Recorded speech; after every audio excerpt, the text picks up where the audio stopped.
లోకమే నీ కోసమే చేశాడుగా దేవుడే తన కోసమే బ్రతకాలని నీకుందిగా ఈ ఊపిరి కొద్ది కాలమేగా నీవు బ్రతకగలవు వెళ్ళిపోతావనే నీకు ముందు తెలుసు మరి ఎందుకు ఎందుకు ఎందుకు ఎందుకు భూమి మీద ఏదేదో చేద్దామని పద ముందుకు ముందుకు ముందుకు ముందుకు తండ్రి అయిన దేవునిని చూద్దామని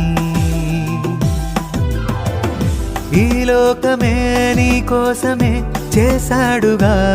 దేవుడే తన కోసమే బ్రతకాలని నీకుందిగా ఈ